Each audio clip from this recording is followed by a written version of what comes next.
चारधाम यात्रा की हमने पूरी तैयारी कर ली है और हमारे ग्रीन कार्ड इशू हमारे हरिद्वार ऑफिस से और नारसन से बनने शुरू हो गए हैं। इसमें भी हमने लोकल जो हमारे हरिद्वार के जो ट्रांसपोर्टर्स हैं उनके साथ बैठक करी थी। उनके कुछ इश्यूज थे। सबसे पहला ये है कि बहुत सारे अनअधिकृत रूप से जो टूर एंड ट्रैवल जो ऑपरेटर्स हैं जो यहाँ पर बस स्टैंड्स पे, रेलवे स्टेशन पे या अलग अलग लोकेशन पे चला रहे हैं, जो अनधिकृत रूप से चला रहे हैं, उस पर हमने अपने ARTO एनफोर्समेंट को कार्रवाई के लिए बोल दिया है। अगर एक बार कार्रवाई के लिए बात भी नहीं मानते हैं तो उनकी दुकानें सील करी जाएंगी, उनका ऑफिस सील किया जाएगा।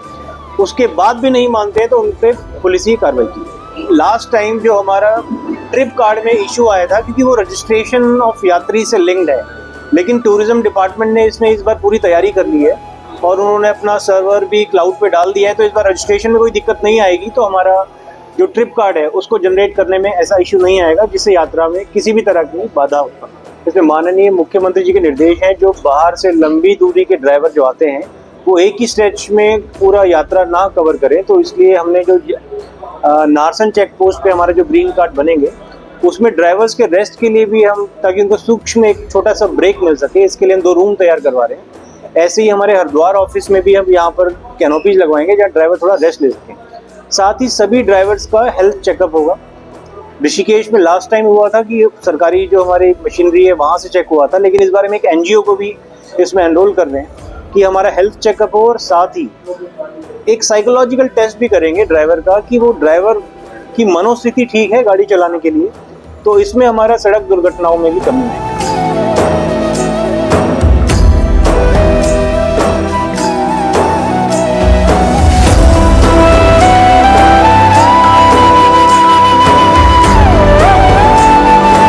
हर हर गंगे जय मां गंगे। चारधाम यात्रा उत्तराखंड की आध्यात्मिक यात्रा है। देश विदेश से लाखों की संख्या में हर वर्ष जो श्रद्धालु है वो चारधाम के दर्शन कर पुण्य के भागी बनते हैं। मगर टूर एंड ट्रैवल्स और कई यूनियनों को इससे काफी परेशानी का सामना करना पड़ता है। हर बार उनकी गाड़ियों को लेकर वो काफी परेशानी होती है।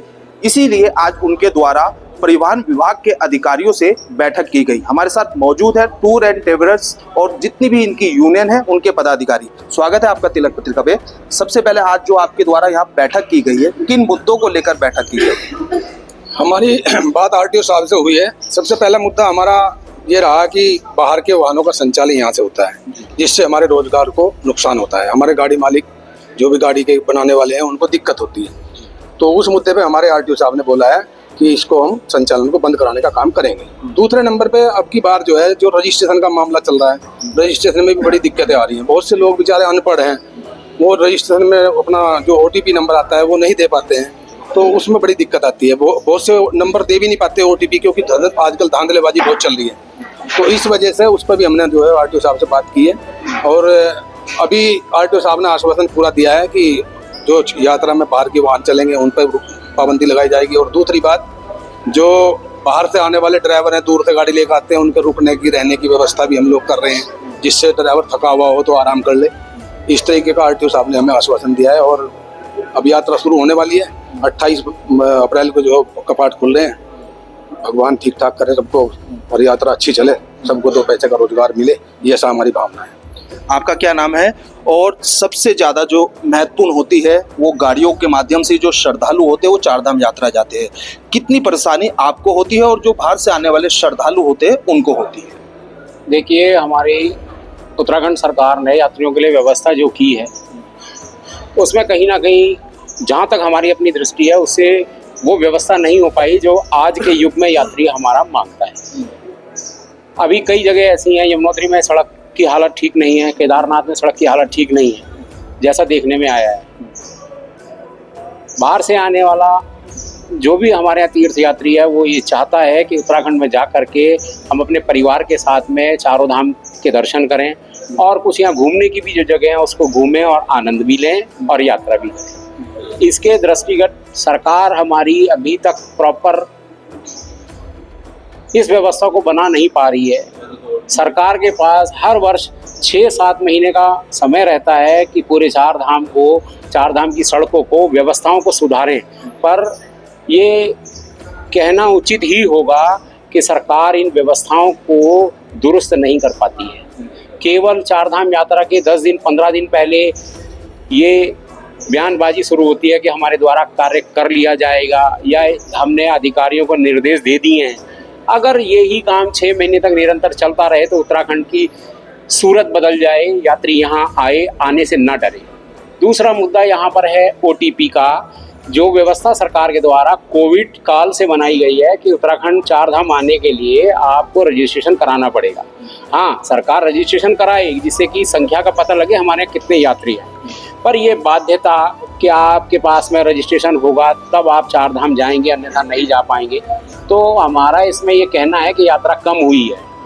बाहर से आने वाला अपने परिवार के साथ में यात्रा करना चाहता है, वो किसी भी विवाद में नहीं पड़ना चाहता।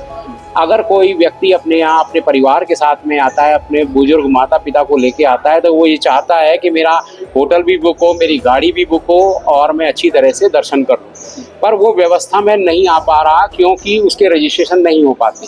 रजिस्ट्रेशन किस धाम के कितने रजिस्ट्रेशन हैं, ऐसा सरकार के आंकड़े में कि 9,000 वहाँ जाएंगे या 14,000 वहाँ के जाएंगे, ये व्यवस्था उचित नहीं है। क्योंकि हमारे यहाँ भारत में एक उत्तर प्रदेश भी है।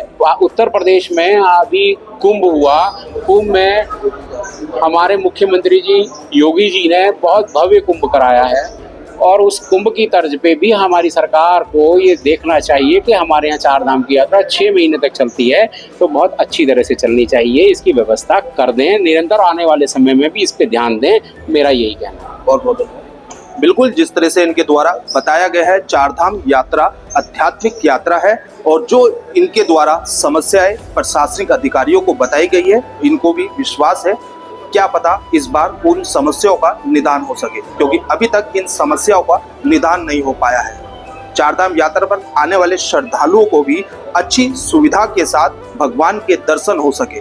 देश के पहले धार्मिक न्यूज चैनल तिलक पत्रिका के लिए हरिद्वार से मैं आशु शर्मा।